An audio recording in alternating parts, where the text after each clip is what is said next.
Welcome to the Catholic Culture Podcast. I'm Thomas V. Muris.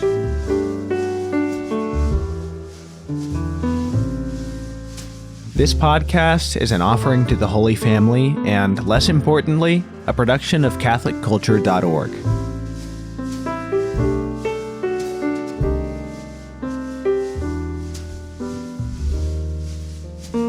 Hey everybody, what you're about to hear is an interview with an Orthodox priest.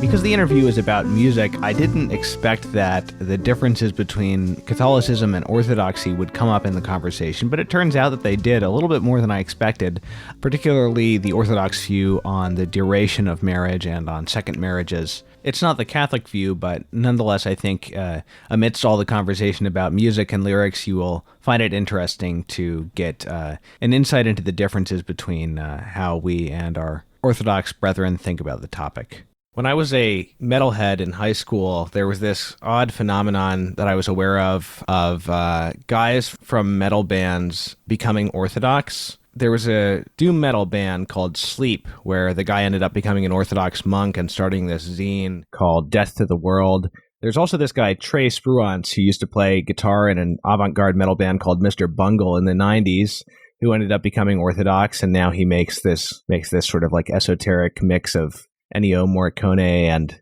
surf rock and grindcore and all these other strange things. But the band I'm going to be talking about today, it's not a metal band, but I think it kind of blows all the other rock to religion stories that I've heard out of the water, in the sense that out of the 5 guys in the band, 3 of the members ended up becoming Orthodox priests. I've been checking them out, and they've really grown on me, and I especially like the lyrics. They're very poetic, very countercultural, sometimes subtly, sometimes not so subtly, and I've really enjoyed getting into them, especially their most recent album, Trophies, which came out last year. So here with me today to talk about the band Luxury and his solo work is the singer, guitarist, and lyricist, Father David Lee Bozeman.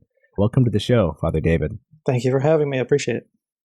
I'd like to start with something from your solo work, from the EP, The Majesty of the Flesh, the title track.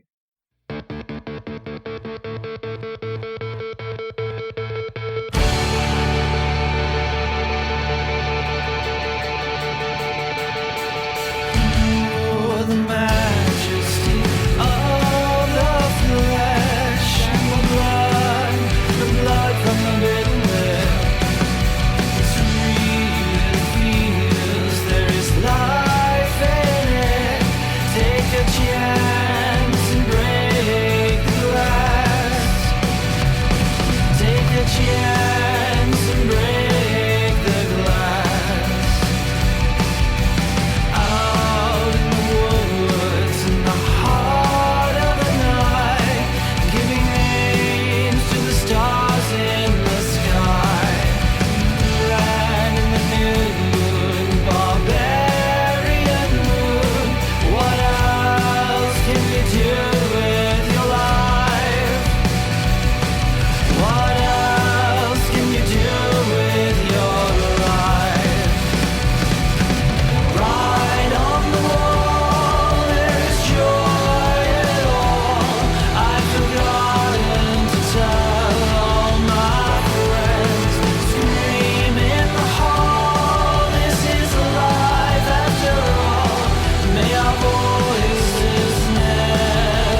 so complicated.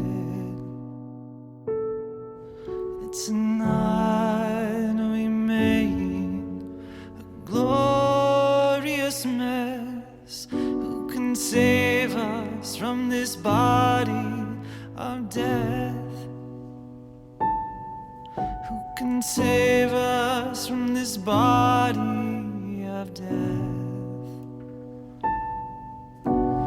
Right on the wall, there is joy in it all. I'd forgotten to tell all my friends. Scream in the hall, this is life after all.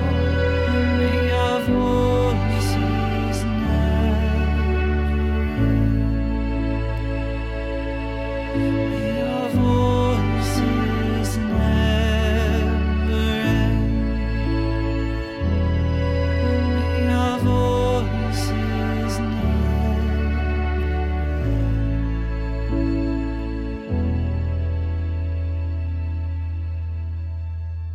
So you obviously wrote this after you became a priest, and I'm just basing that on the cover, which is clearly Right. you in your cassock, or not your cassock, but my your vestments, vestments. yeah.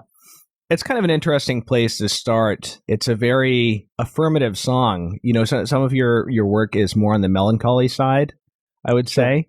But this is a very, I would describe it as almost anthemic. In fact, I think I described it to a friend of mine as a hilomorphic anthem. The flesh is a word. I mean, the Christianity, of course, especially for lack of a better word, sacramental Christianity, which you know, Right. any Christianity is, to the degree that it's Christian is sacramental. The word it affirms the goodness of the body, but the word the flesh is usually used by St. Paul, for instance, to mean something distinct from just the body. So when you talk about the flesh, are you deliberately using that word in a more spiritual sense, as St. Paul uses it, to create a certain amount of ambiguity, or are you using it in a more neutral sense?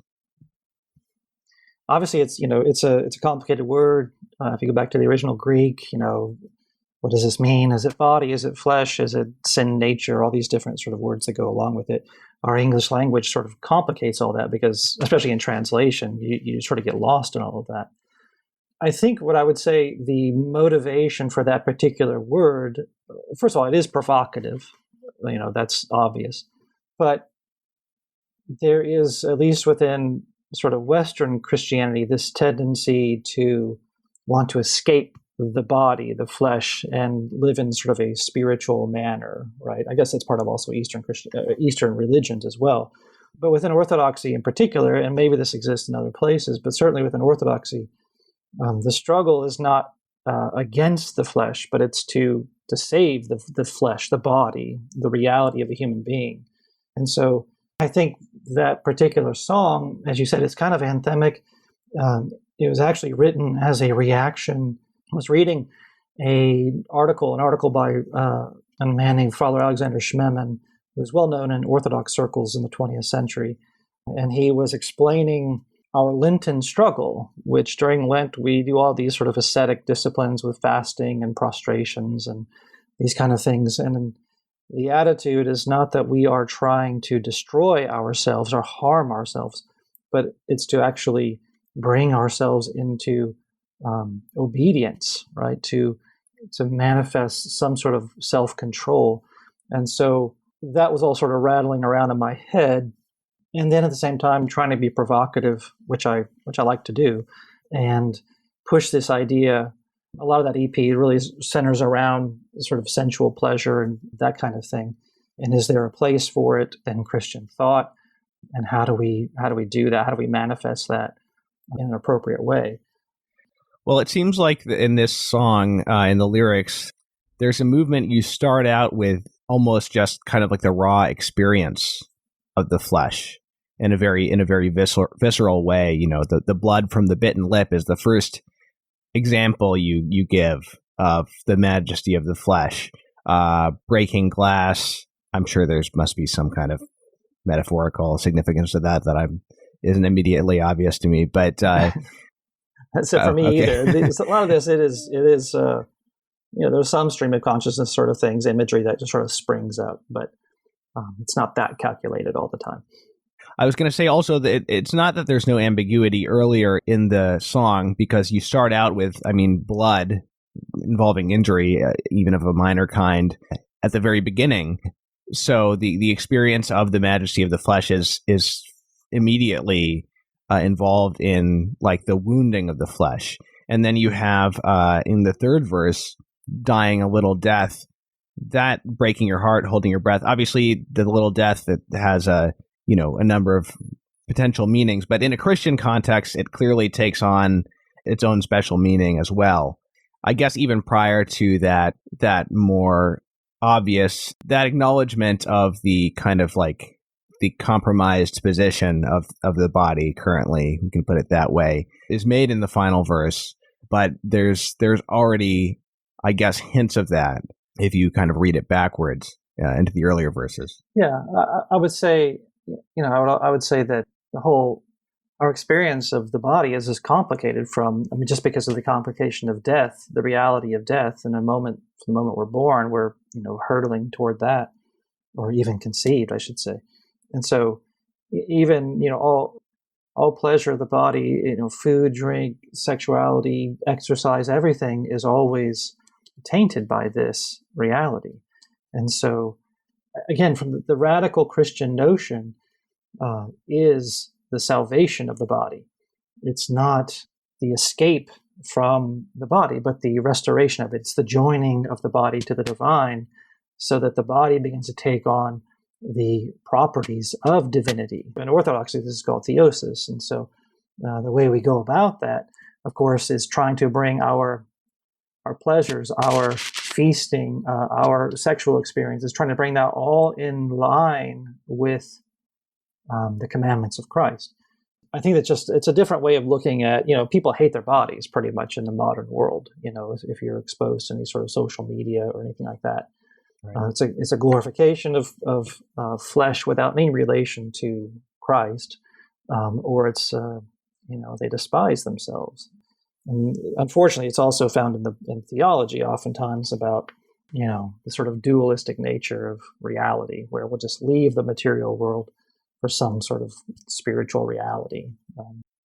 And this has been a temptation for Christians from the beginning. Sure, of course. Yeah, this is Gnosticism.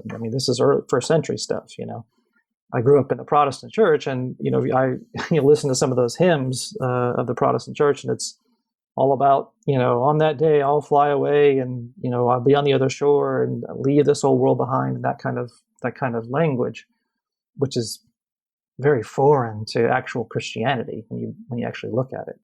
I think we need to do more as Christians to sort of have a theology of the body. This is the big question of our age: is what is a human person? What does it mean to be a person? What does the body mean? What do we do with it? And I think we should engage that more often. And I suppose that's one reason to be slightly provocative in your lyrics, is that otherwise you might, if you speak in something that comes off more as a platitude or a truism, then it doesn't kind of wake people up as much to the kind of the radical value of what you're talking about. But that, for me anyway, for writing, like, I don't ever set out to write about a topic. I just simply, I'll find some idea that kind of takes off on its own, and you don't really understand what you've written until after you've written it, in my experience. And people, will come up to me and say, "Yeah, I heard the song you wrote, and these are the words, and this is what it meant to them." And I would, I'm like, well, that wasn't my intention, but this is how you draw. This is what you drew from it. And so I'm pleased that happened. Usually, not always, but usually. So this is, I think, the way that music works, at least for me, is that I don't have an agenda, because I think as soon as I did, it would be very obvious and it wouldn't be successful at all. But what is in my heart and how I live and how I think is naturally going to come out through the artistic process of trying to write a song. And I think that's what happened with this one in particular. Maybe we can go back to the band Luxury, and Could you just kind of give an overview of the story of that band, of your beginnings in music, your beginnings as a kind of the intertwined story of your musical life and your Christian life, and how that progressed for you as an individual as well as for the band? So we really began back in the early '90s. I found myself at a small Bible college in Northeast Georgia where my brother had gone to school, and I arrived there. Really, I didn't have any sort of musical experience at all, besides being just simply a fan. When I arrived there, my brother was playing with our drummer, Glenn. They had sort of have a previous project together. And then when I arrived, our bass player, Father Christopher, or at the time Christopher, he arrived as well, having had some experience playing in bands. And so they started playing together, and they invited me to just simply be with them. And I ended up sort of at the microphone somehow. In the film that we've done, I talk about the fact that I brought a set of maracas and a tambourine, and that's all I had. So they said to do something with them. So I stood up there and started sort of trying to learn how to sing a little bit. And that basically lasted for a couple of years. We started playing a lot at this school, and eventually made our way into sort of the local scene in Athens and Atlanta, and playing a lot more shows and getting not much of a following, I wouldn't say that, but just sort of developing live as a live band. We took the opportunity to travel up to a large music festival, which was known as a Christian music festival. And we were around the Christian music scene, although we didn't really consider ourselves to be much of a part of that, because we were at a Christian college. But we decided to go to this festival in Illinois. It's called Cornerstone Music Festival, and it was a really big deal back in the '90s. We went up there. This would have been in 1994, sort of at the peak of our live experience. We played at this open stage, sort of signed up to play kind of thing. And we were seen by a large group of people, and we ended up being signed to a label in 1994 called Tooth and Nail. Right about that same time, Chris Foley and myself and a number of other people, not in the band, but other people in our town, were interested or became interested and started studying sort of church history, being raised Protestant and not being with any sort of sacramental or liturgical tradition. We just didn't know anything about it. And so we began to be exposed to Orthodoxy, essentially, at that point. And Chris and myself and a number of other people started pursuing that. And it sort of coincided with the band being signed and starting to record this first record. And so we record our first record, and then 1995 we go back to this festival in Illinois, and we play sort of our first big triumphant show after our record is released. And then we left the next day, and on the way home we had this terrible accident in the middle of Illinois, and basically the driver of the van lost control and rolled the van down the center of the highway, where three of us were, or two of us were ejected. There were 3 broken necks. I was crushed by the van, broke most of my bones between my shoulders and my knees, and just torn up pretty significantly. And so that changed our trajectory pretty significantly. At that point, 1995, our first record had just come out. We were done for a while. And so it took about a year to recover and to get healthy again. Of course, there was all those questions about, well, what does this mean for the band, and how are we going to exist? How are we going to go forward here? And at the same time, being introduced to Orthodox Christianity and having all of those new and interesting avenues opening up for Chris and for me in particular. My brother, who is now an Orthodox priest, was also in the band, but he didn't have any interest in Orthodoxy at all. He was pursuing his own evangelical traditions. And so we finally recover after about a year, and then we decided to go back into the studio to record another record. We did another short tour, released a second record with Tooth and Nail in 1997. And then our relationship with Tooth Nail basically came to an end, and we decided we weren't going to be doing any more touring. We were all married at that point and started having children, and we'd recovered from this bad accident, and it just sort of everything kind of came together to sort of push us in a different direction. And so we essentially stopped being a live band in '97, although we played, sporadically from there on. Again, sort of this coincides with this growing understanding and experience of Orthodox Christianity. And so Chris and I, again, he wasn't ordained at the time, neither was I. And so we began to establish this mission in our small town, and it kind of took over our interest in our lives. That's all we did was talk about church stuff all the time, which is kind of interesting. The itch to record some more kind of came back, and so in '99 we got back together and talked to a label, and they said, yeah, we'll put your record out called Bulletproof. And so we recorded another record in 1999 and released that. Again, we didn't tour or anything like that. We didn't really play much in terms of support. And then that kind of became our MO at that point. We would just get together occasionally and record these records. And so we did that. And I did a solo record in 2003. We did another luxury record in 2005. And then I ended up going off to seminary in 2009. Father Chris became a priest in 2006. So it just sort of developed from there. And we've had the opportunity to still get back together and record occasionally. In fact, I was in Atlanta last week, and we got together working on a new record. And so the two parallel loves of our lives kind of continue on. We had our love of church and of Orthodoxy and liturgy, the three of us that are priests. And then we also have this capacity to continue to do music. And thankfully, it all sort of works together so far. What's been the nature of your following? Because, in the later years, the record releases have been less frequent than in the first several years.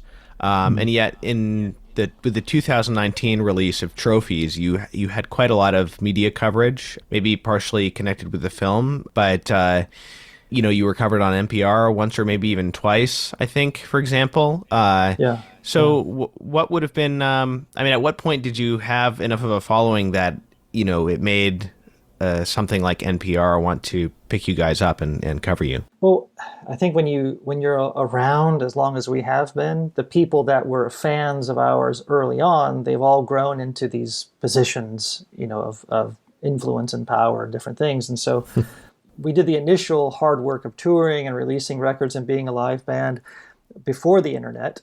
And then suddenly the internet kind of becomes a reality for us sort of after we've started, after we put all these records out. And that gave us sort of a new lease, you might say, to engage people without having to tour. And so, Bandcamp came along, and that, I don't know if you're familiar with Bandcamp or not, but it's this site which is just incredible. It allows you to connect with people and put all of your music out there, make it available. So that really, I think if we didn't have that reality, we would have been done a long time ago. But because of the technology and things of that nature that came along, it allowed us to continue to at least be in the sphere that people could find us. Now, our sphere of influence it's almost non-existent compared to, like real bands. But the people that do tend to, that had some interest in us before and have retained interest in us, they tend to be people who are either in other bands or managing other bands or in the music industry or something like that. They have these connections that allow us to exploit them, I guess, to some extent, not in a negative way, but just, the NPR thing is directly from a guy named Lars Godrich, who, he was a big luxury fan back in the day. And so now he's on NPR, and he, that's how it works. So took advantage of him. Nice. For me, your most moving song is Courage, Courage from Trophies. The third verse has this reference to your ordination.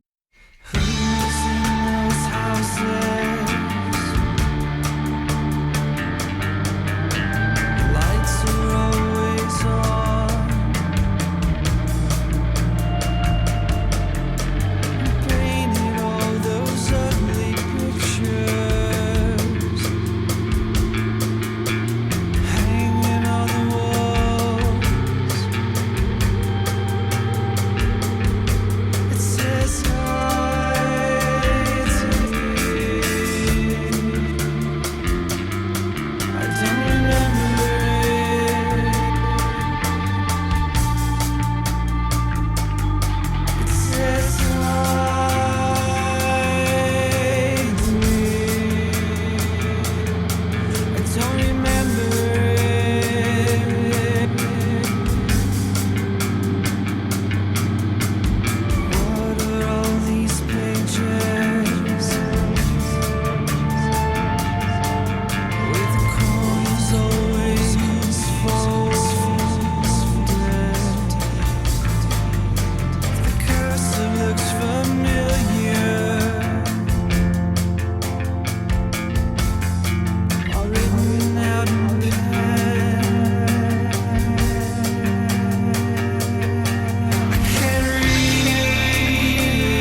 Every time I listen to the kind of extended third verse has this build to it that's really moving, and it kind of gives me chills and or makes me tear up every time you get to the reference to your ordination in particular. It seems like it begins with a reflection on your former self. I mean, there's a fundamental change that occurs when you become a priest. You're looking at your past self, someone who has not always lived the life of someone, you say, I'm locked in the tower of my mind till I'm able to admit what this means for someone like me. And I take that to mean someone like me, someone who would have never imagined becoming a priest, someone who perhaps doesn't feel he deserves to be a priest. And yet it's the case. Yeah, that's the gist of the song. It's certainly a looking backwards and saying, because I became a priest sort of midlife. I was 39 when I was ordained. And again, growing up in Protestant culture, I have no idea how this works in the Roman Catholic experience, but in Protestant culture, there's this big idea about calling. You've been called to do this thing, and it's usually some sort of, maybe it's emotional, maybe it's a psychological calling or something like that. For me, I never felt anything like that. It was just in the Orthodox experience. It's like, okay, I love liturgy. I love Christ to the best of my ability. I can do this thing. I could become a priest. Like I can go and serve the church in this way. So it's a different experience than I don't feel like I've been set aside for this necessarily, if that makes sense. So I have all my baggage with me, and this song kind of speaks about that. Like I'm the one who painted these ugly pictures. I'm the one who wrote the cursive in this book. I'm the one who's done all these things. And I'm trying to work all that out, how now I'm standing here at the altar and the bishop has his hands on my head. It's the same bishop that can trace his lineage back to the apostles and to Christ himself. And now I've got to raise up my mind and kind of, I've got to do this thing, which is in part the reason I became a priest wasn't because I was really good. It's because I want to be better. And the best way for me to do that is if I become a priest. Yeah, I mean, there's this sense of non-recognition of your former self, either maybe both because of this change affected by ordination, but also perhaps just a change in your life, a conversion, an ongoing conversion. And to the point where, of course, we can all recognize our younger self. And I think it's very important to find that continuity even after a conversion, to be able to recognize and see the seeds of God's love in our earlier life. But yeah, there is also this sense of fundamental change and almost, wow, I'm not the same person. So that makes the climax of the song all the more powerful, because there's almost this kind of lost feeling that's expressed through the way the melody and the chord progression works at the beginning of the song, that culminates in this certainty in your identity as given by God. I know you show me the meaning and I remember it. But yeah, the way that the kind of the harmonic progression of the song speeds up in that third verse is really beautiful. The way that it keeps almost moving from one thought to the next with the chords. And then, they laid hands on my head to complete what was lacking. And then this callback, there were hands on my body when no one was looking, just to kind of bring together that contrast with your earlier life. Yeah. Very moving. Yeah, and I think that's the Christian mode is, there's no such thing as evil. There's no such thing as darkness. There's just simply lack of good or lack of light. And so all of the things that I've experienced in my life that are lacking, this is what the church does. The church comes in and does the right thing, moves them in the right direction. And the simple act of laying on of hands is a good example of that, because it's, again, goes back to the body, the idea of the body, and how the physical laying on of hands is really, really important, because we misuse it so often, which is why in the sacrament of confession, of course, the way we do confession is a little bit different than the Roman Catholic Church, but at the end of the person's confession, I place my stole over their head, put my hand on their head, and say the prayer, and then make the sign of the cross, right? It's the same idea, the same imagery that's kind of being brought there. Let's use our bodies for good, let's do something better with them. Incidentally, it's an interesting song. This is the first song I wrote for trophies. I was just trying to get back into a mode of writing, and It's the first song I wrote. The title is a reference to there's a verse there's an Orthodox, at our Vesper service in the Orthodox Church.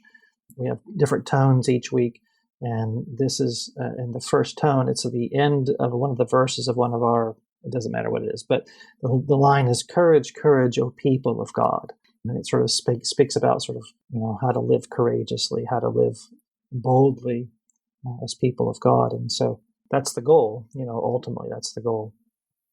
This is my favorite song from your earlier work, from your third album, the self-titled album, Luxury, "To Conquer and Destroy."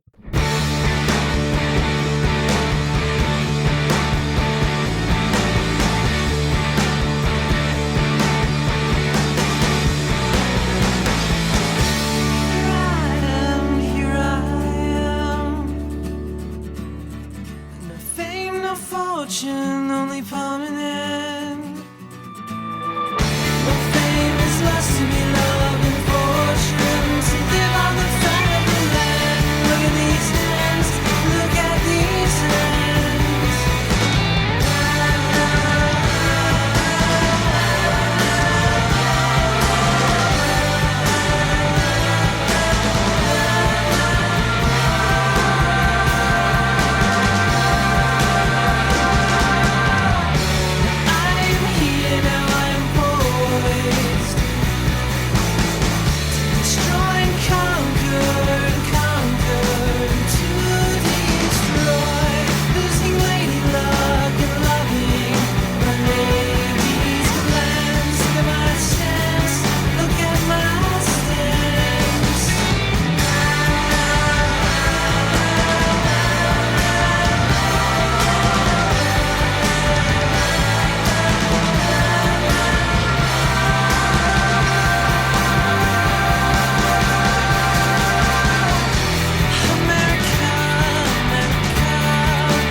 Your sound at this time was considerably more kind of, bright-eyed and bushy-tailed than than it is now.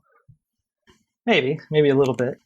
Yeah, we started off pretty sassy, back in the day. It was, we just had our influences and they were pretty obvious, but they were sort of a mixed bag for a group coming together. And so I think by the time we wrote the third record, we had kind of become our own band. We had our own sound at that time. And so there was still some, some provocation, some sassiness, some seriousness, obviously, as well. But I've definitely gotten more serious as I've gotten older, which happens, I suppose. Well, let me ask you this before we get into the lyrics of this song. To me, your influences aren't obvious because I spent my high school years listening to prog and heavy metal and mostly really obscure bands. And then, I got into jazz. I'm a jazz musician now. And, as far as like rock and pop music, I ended up sort of going straight back to the late 60s and early 70s as far as my tastes in that are concerned. So, my knowledge of, I have some knowledge of like 90s alternative rock, but my knowledge of the 80s is pretty circumscribed. I mean, I like Tears for Fears, and that's about all I know. That's it. Yeah. So what would you guys have been listening to when you were starting out? Well, for me in particular, I'm by far like the least. I don't like very much stuff at all. I have very limited taste. So, but the things I do like, I tend to like an awful lot. Unlike someone like our drummer, Glenn Black, who has just a vast knowledge and just a wide palette when he can really appreciate a lot of different things. And so, speaking about myself, in the 80s, late 80s, of course, there's no internet. It's basically what you could find. I didn't have MTV growing up or anything like that. So it was basically, I was interested in what at the time was called new wave or alternative. It's sort of late 80s. So I missed that early, Flock of Seagulls era with all the hair bands and stuff. I was more into, well, for me, it was Depeche Mode, The Smiths, The Cure, sort of the big alternative bands of the late 80s were the bands that really influenced me. And so when Luxury started, I just sort of, those are the reference points I had. And it grew a little bit back into the 70s with some of the glam rock bands, T-Rex or Sweet, Bowie, that kind of thing. I kind of grew backwards into that. Obviously, the Beatles were an influence on everybody. But in the 90s, though, it was sort of a combination for us. Father Chris grew up in the punk rock scene, and so he brought a lot of that into the band, and that really pushed us in that direction as far as our interests are concerned. Punk rock in the 90s, of course, had different city scenes. You had the DC scene, you had the Chicago scene, you had these different areas. And so we kind of really gravitated toward the DC, the Fugazi, the Shudder to Think, just the different band, Nation of Ulysses, these kind of bands that were coming out of that time. Bad Brains. That's the only DC punk band that I know the name of. Yeah, they would be right in that same vein. So I wasn't, I'm a little bit too tender for all that real punk rock stuff. So I had to kind of be pushed in that direction a little bit. Our drummer just grew up basically, he's a little bit older than that. He's early 50s now, but he was primarily, Cheap Trick, Kiss, late 70s sort of, rock and roll bands, I guess you could say. And the big ones, Who and Zeppelin, these are sort of obvious points as well. So it really was just sort of a combination of, because we were in a small school in Northeast Georgia, we didn't have like a lot of other musicians around us. So we had to we were it. And I wasn't even a musician. They just needed someone to kind of stand there and sing along. So that's how it ended up being what it was, Oh yeah, well I was playing some of the most recent album for a friend of mine, and he says, well, this kind of reminds me of that guy from the Smiths, and I was like, Van Morrison, and he was like, no, that's it, yeah. It was like no, he was like, no, Morrissey, and I had never listened to. I've heard the Cure, I'm familiar with them, but I had never listened to the Smiths or Morrissey until like last week. And I was like, oh yeah, okay, I can see the influence here. Well, especially early on. That was, as far as, and it really was the Smiths. There's a definite dividing point between the Smiths and Morrissey. He went solo in 1988, and so for me, like lyrically speaking, like he was certainly the best by far of the 80s, of the stuff that I was interested in, and the way he sang, his delivery, and all that. Because I was really obsessed with him as a singer, that's what I gravitated toward. I just basically mimicked all of that early on, but to try to stand out a little bit from him, I tried not to write like him, and so I would pick up other influences and try to copy them instead to sort of differentiate myself. And eventually, that all boils down into you sort of figure out who you are eventually, and it only takes about 3 or 4 records to kind of sort that out. Can you tell me about your experience? Now, I know you didn't identify yourself quite completely with the Christian rock scene or whatever, or the Christian punk scene, whatever it would have been. But can you tell me a bit about your experience in that scene? Like, what did you learn from that? What was your impression of it overall? When I got into music, it was all what at the time you might call secular music. And so I was aware of these sort of the Christian music scene really once I went to college. My brother kind of experienced a little bit of that, but it didn't interest me at all. The stuff I had heard was just all bad. And so when I went to college, it was a Bible college, for lack of a better word. And so I was exposed to a lot more of that culture, people who would only listen to so-called, what I call evangelical music, really is what it is. And I guess I was probably cynical towards it. Mainly, I just didn't like it. Just didn't interest me. The bands that I did like, I really liked, and so I didn't have any need to follow that. When Luxury started playing, as a band, you just sort of go where the doors open, and we had some easier access into that scene than we did in the regular scene. So my experience of the people within the scene, I guess I wouldn't call them saintly people. It wasn't sort of obvious that they were Christians, probably not any more than it was obvious that we were Christians. It was a scene, just like anything else. It was an industry kind of thing. The labels are there to make money and promote themselves and that kind of thing. Although the people that have sort of hung with us to this day are people that have come from that scene, I suppose you could say. I guess I would say that we definitely were part of that 90s Christian scene, but we're definitely on sort of the fringe of that. And we didn't make enough of a splash anywhere to have a significant presence in it one way or the other. And we were pretty quickly out of it. It sounds as though you weren't sort of making a conscious effort or you weren't sort of consciously thinking about yourself as a Christian band so much, and perhaps it wasn't clear how those were integrated. But I have to imagine entering into sacramental Christianity, historical Christianity, as you described it, something that is so much more comfortable with the arts and so has so much more of a history with, like you were saying about the attitude towards the body, at the beginning of our conversation.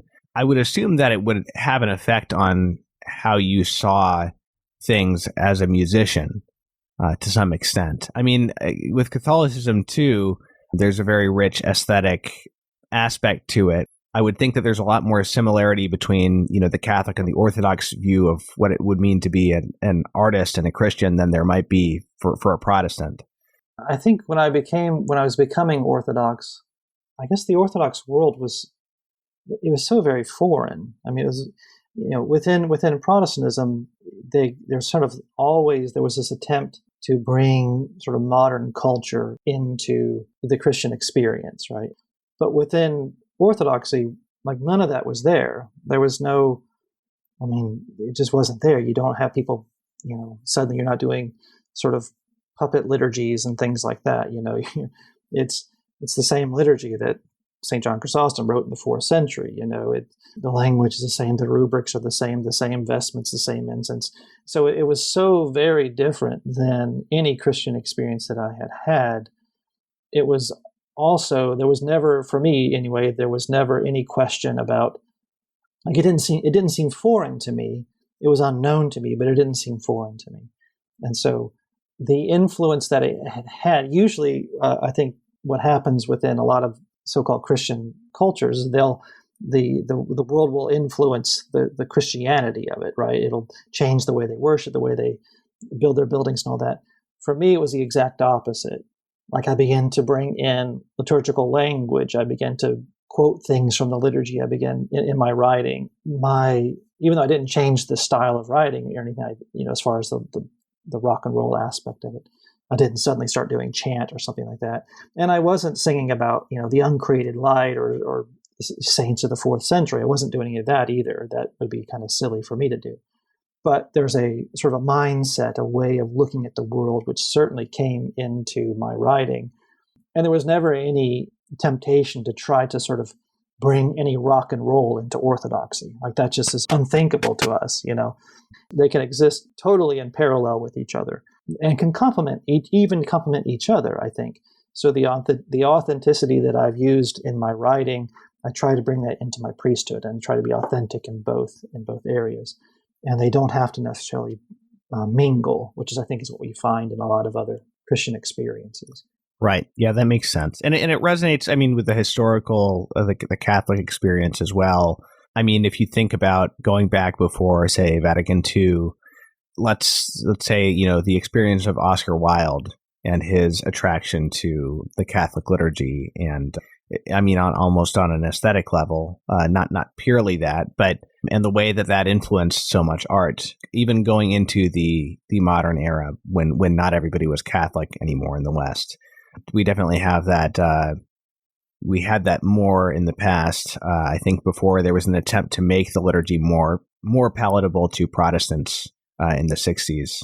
So yeah, it's really interesting how these things kind of interact. And I do agree, when you have something as rich and as like sui generis as like the authentic liturgy, I think there's no need, and there would be less of a temptation to sort of bring other things into it.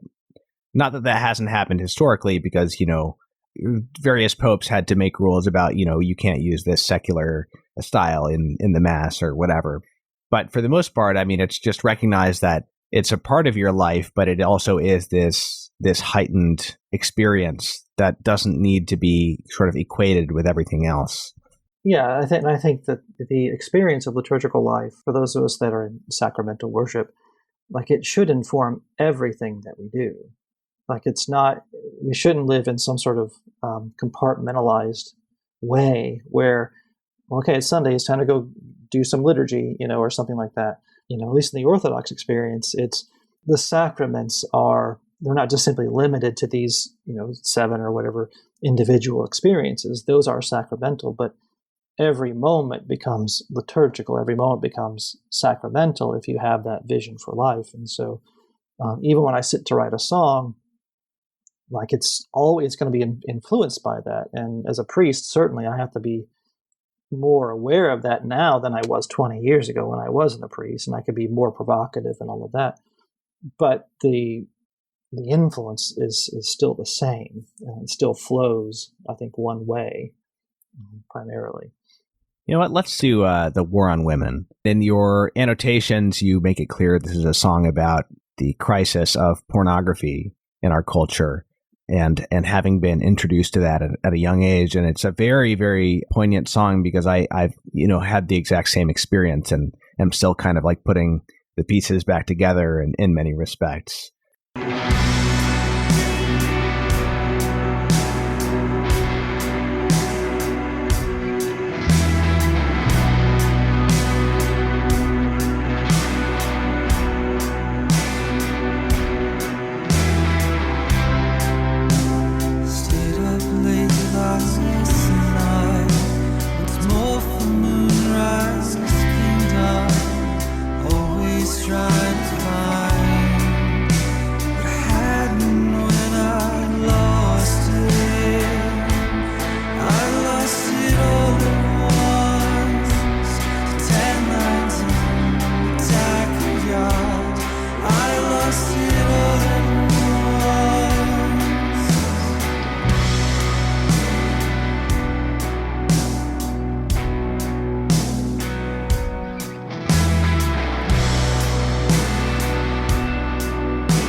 I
The war on women, obviously that's a phrase from American politics, basically. I guess I've usually heard it used to refer to sort of conservatives or the Republican Party as waging a war on women to oppress them and control them and stuff. And you don't really reference that in the song. You just kind of give it its own meaning. It's a haunting song and something that I feel like this is like a ubiquitous presence in our culture, and yet it's something that is so seldom addressed as something that has an effect on everything else, even things that are not, on the surface related to sexuality. It's one of those. It's one of those themes. It's a theme that I've written about a lot. Obviously, it has it's affected me. We live primarily in a pornographic culture. It's almost remarkable how comfortable we become with it. And I'm not trying to be like a prude or anything like that unnecessarily. It's just, if you look at culture, generally speaking, what people are comfortable with allowing to sort of be normal. We live in a very voyeuristic, pornographic kind of time. And as a kid, I have two sons, and I know their experience growing up in an age of the internet and all of that has affected them, no matter what our conversations have been. But I know that for me personally, even though I grew up before the internet in that era, like you still had access to things, and you still had people who would provide that to you and all of that. This particular song, when I was, again, I had the title for a long time. It just sort of sat there, and I thought, what is this about? What can I write about? And I just got to thinking about my childhood, and the beginning of the song references the Wes Anderson film, Moonrise Kingdom, and sort of that innocent time when he is his first love and all of that. So I was just thinking about that and sort of my youth and how I was formed through these experiences with pornography. And I guess I just came to the conclusion that this is, in my thinking, this is where the real war is on women, is that we culturally, men and women, it's not just men's fault, but men and women have accepted this kind of lifestyle for ourselves. And it's done nothing. It has never empowered women. It's only objectified them and ruined them, ruined men, ruined families. And I don't know that there's a way out of it now, honestly, except through ascetic discipline, confession, church, all the things that are necessary for a Christian to live. You could as easily call it the war on children. I mean, the loss of innocence is so prominent in this song, especially the, I learned it all alone, same as everyone, that line in the second verse. It's very resonant. I mean, this is the experience that so many people have had.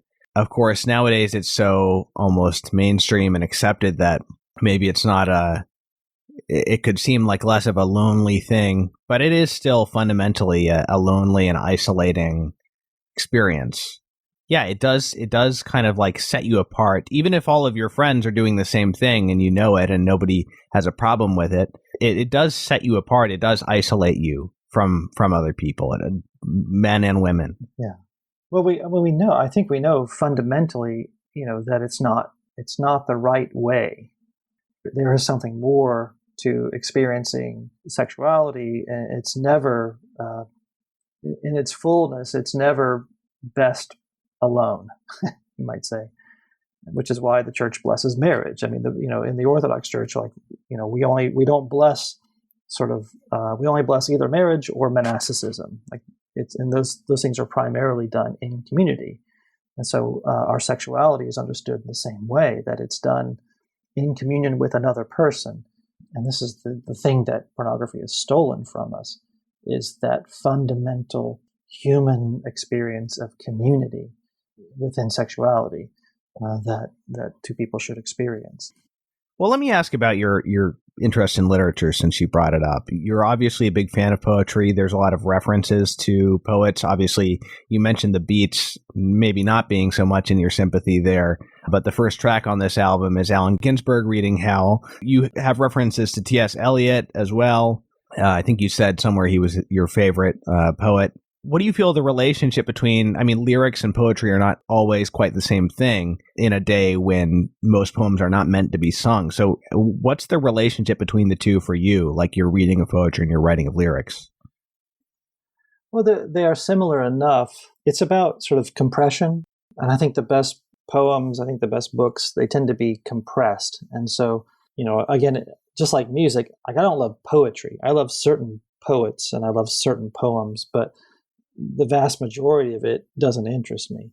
And so I wouldn't say I'm well read. I was an English major, so you have to read a certain amount of poetry and literature, but the things that actually sort of captured my interest are pretty limited.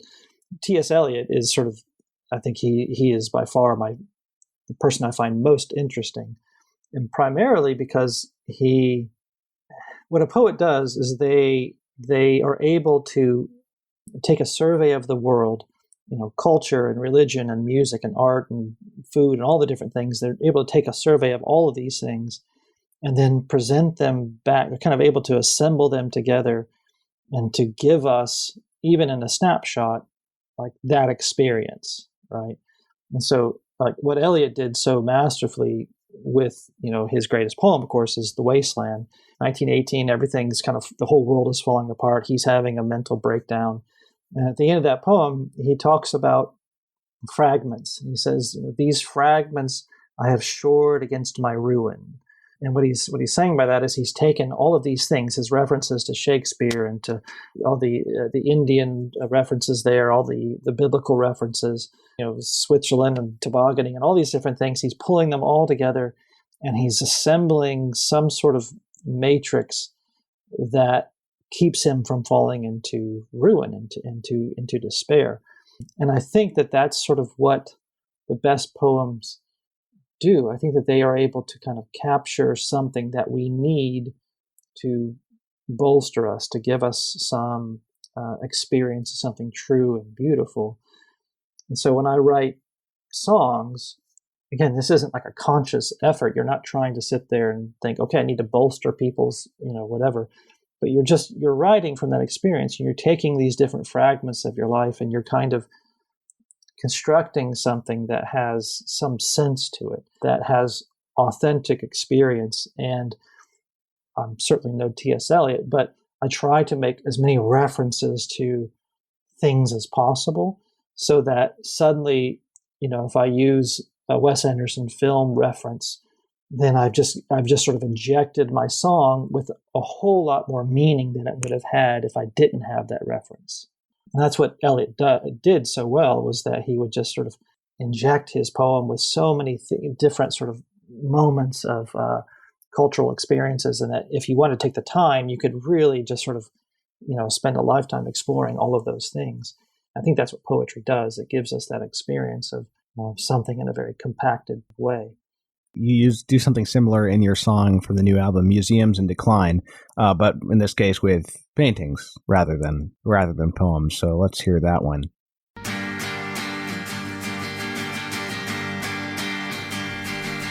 Standing in the museum, the one between fancies, strange to see. Masterpiece, persistence of memory.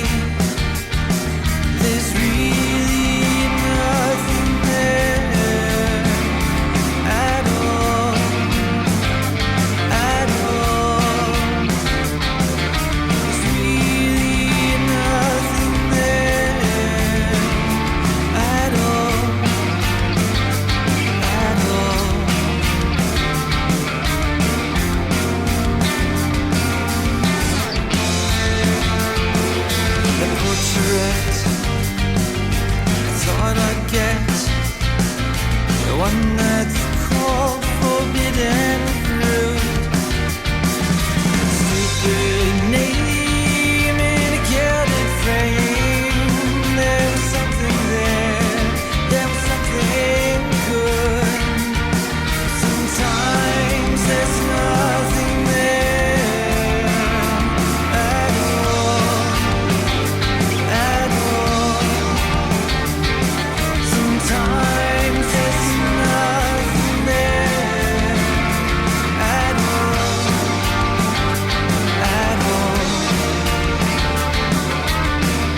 select.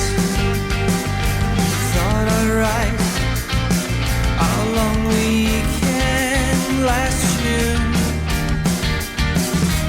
Just a mare and the ocean air, marble house, the breakers and you.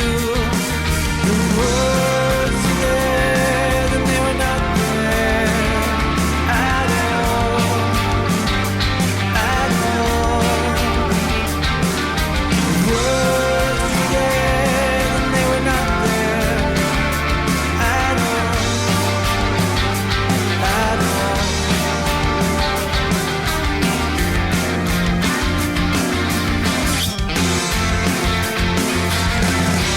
Fun collapses every time, just like life. I read in bed at night. Fun collapses every time, but it's alright. I hear there's more to life. Fun collapses every time, just like life. I read in bed at night. Fun collapses every time, but it's alright. I hear there's more to life.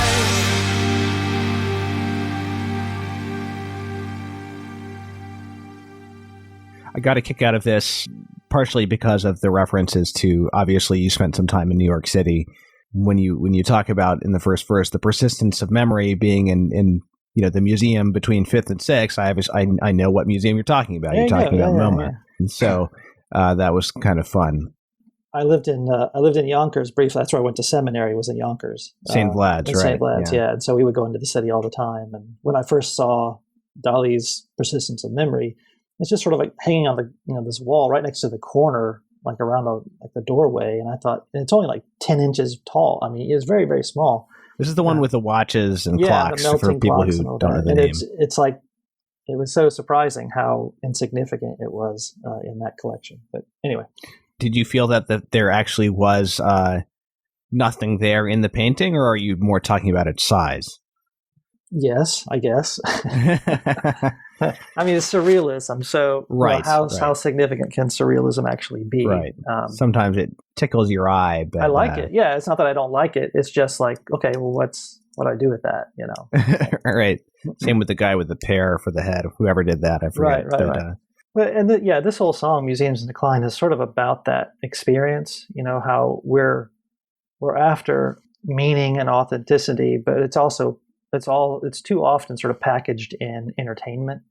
And so, the chorus of the song, the fun collapses every time, just like life. It's like we're not meant to be entertained endlessly like that. Everything loses its savoriness over time. And again, I have a sort of a sexual reference there. I read in bed at night. That's sort of, okay, that's what I do now. But the paintings and the art and everything that's in there it reminded me of that. And spending some time on Block Island and Rhode Island out there, seeing all the old mansions and everything like that is a big part of that as well. Let's listen to the title track, Trophies. This is one of the ballads on the album.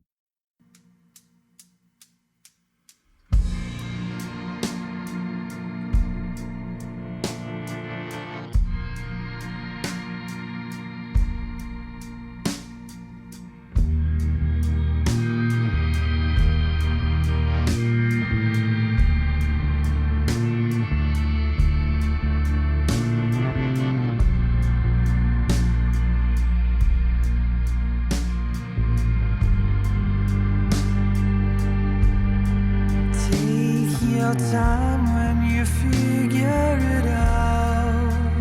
I'm still here. I am your answer to prayer. Let me know what you wanted. You can still wear your favorite clothes. It still means the same thing to me.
won't let this happen to us. A handful of trophies, a handful of trophies for those who learn love.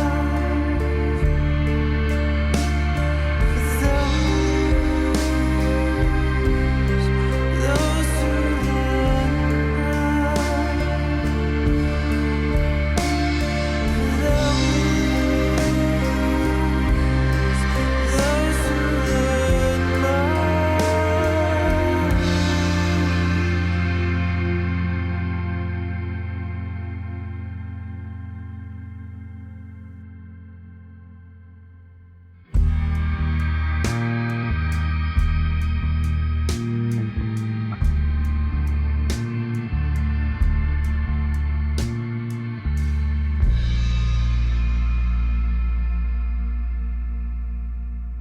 This is one really you get to showcase your sweet pipes. I honestly don't have much of a clue as to what this song is about, but it's really pretty. Yeah, me either. I don't know. It's written sort of to my wife. You know, sort of the difficulties of we've been married for almost 27 years. You know, just the difficulty of being human beings, kind of being together. And not that we have a difficult marriage, we have just a wonderful marriage, but it's just like you have to accept reality. You know what I mean? You have to accept it. And there's some looking back in the past and saying, you know, does it mean the same that it did back then? And really kind of coming to that conclusion, yeah, it does. It means the same thing. But more than that, you know, that the end of everything here isn't just death. You know, in the Orthodox wedding ceremony, there is no "till death do us part" language, right? So the way of all flesh, which of course is a reference to death, and it's actually a reference to the novel by, I'm drawing a blank now, whatever his name is. It's just this idea of sort of death being the end of our relationship. I reject that entirely. And this is where the Orthodoxy comes out, you know, which I say it won't happen to us. There's another song on another luxury record, it's the last song on our second record called The Pearls. And I actually take some lines from the liturgy, Orthodox liturgy, and it talks about, you know, that. It's not just simply wishful, but there's something about the idea that the eternal dimension of our reality. And as a priest, I cannot remarry if my wife were to pass away or something like that. You know, once you're a priest, you don't marry.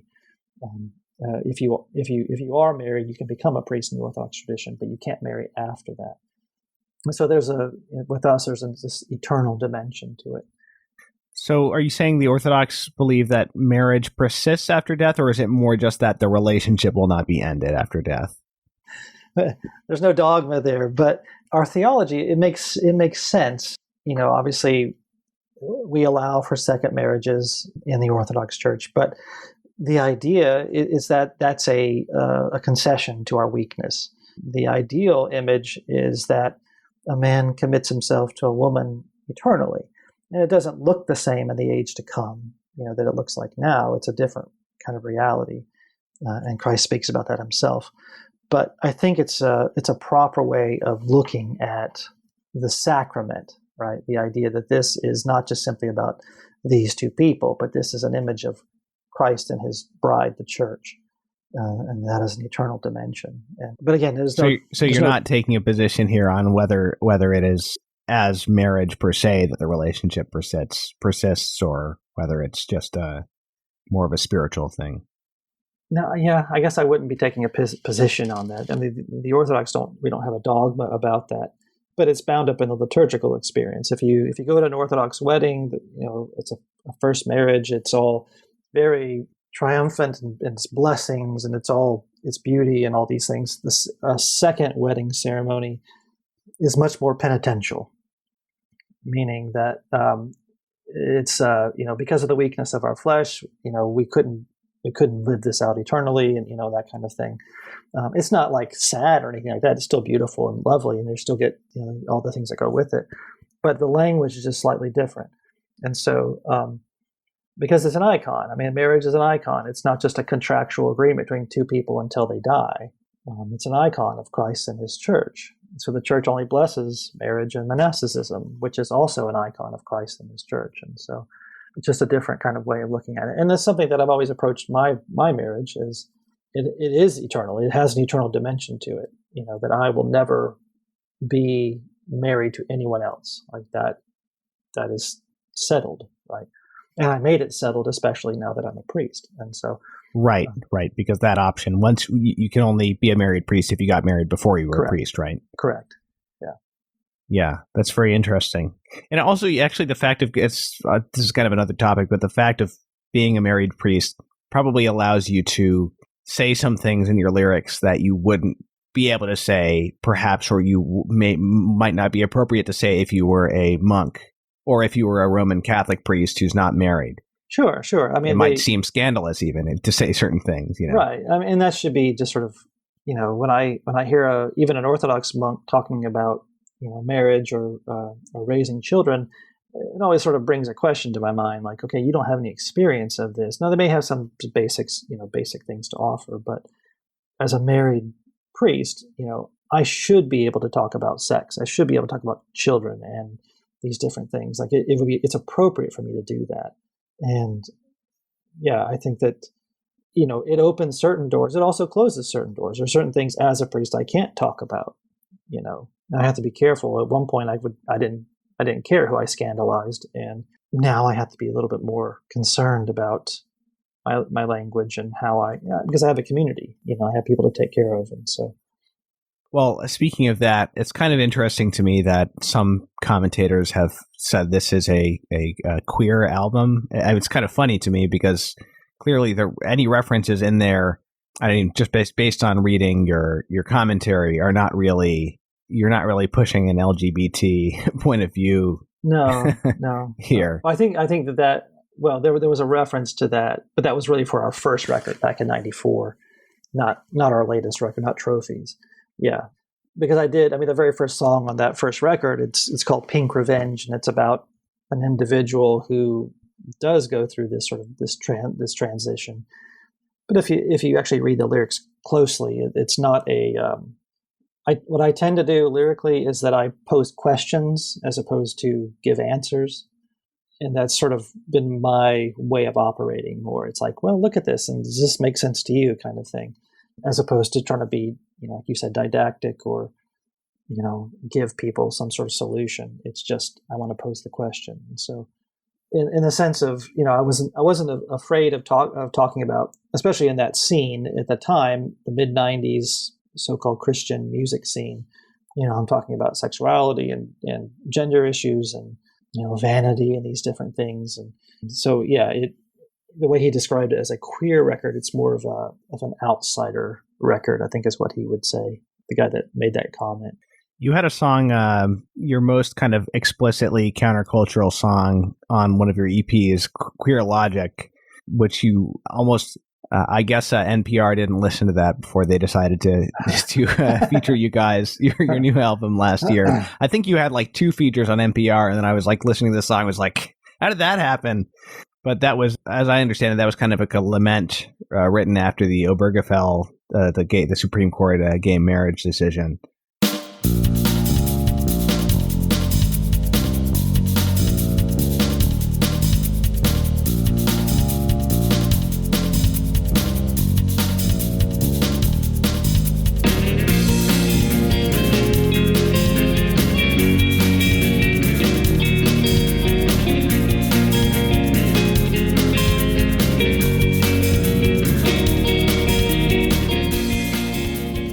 I guess that's the furthest I've gone to sort of giving an opinion about such things, Yeah, it was, I don't remember exactly which decision it was, but I remember I was living in New York at the time, and there was a big gay parade. There was Pride Month or something there.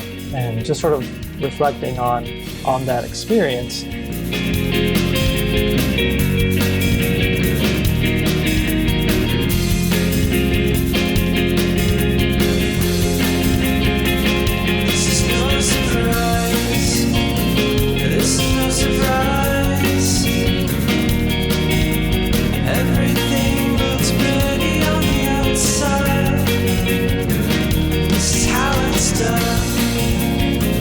This is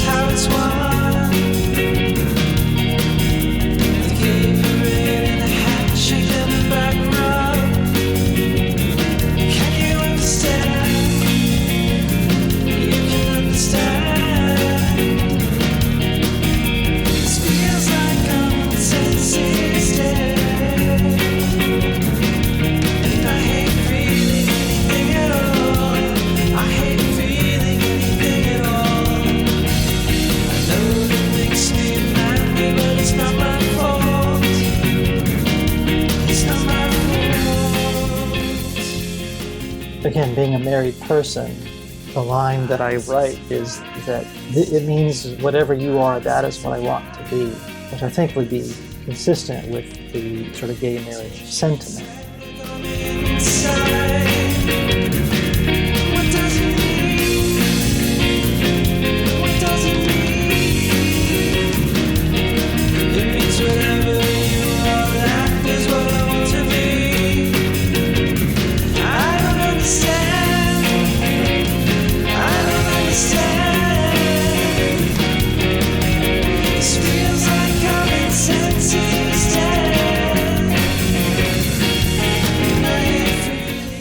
But the way I kind of look at it is that, the very last line in here is, nothing mine is yours and nothing yours is mine, meaning that the marriage that I have between myself and a woman, it just will never look the same as a gay marriage.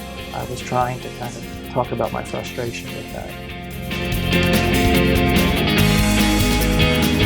Nothing mine is yours, nothing yours is mine,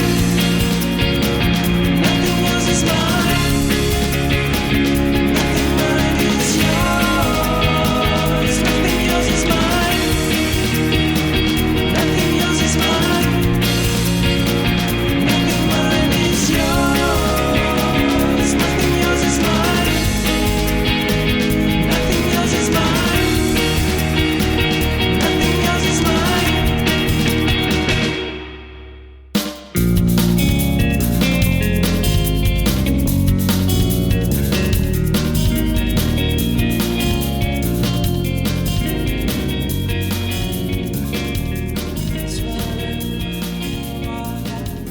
We've been talking a lot about lyrics. I'd like to play a song that I'm not really playing because of the lyrics. It's just because I like the music so much. This is going back to your third album, Perpetua Simone, which I think is probably the most sophisticated melody in the luxury discography, because it's got this long kind of winding trajectory, which has this kind of fake out resolution on this major 7 going into the chorus, which is really nice. I think we should probably wrap up there. Father David, thank you so much for coming on the show. All right. Thanks for having me. I appreciate it.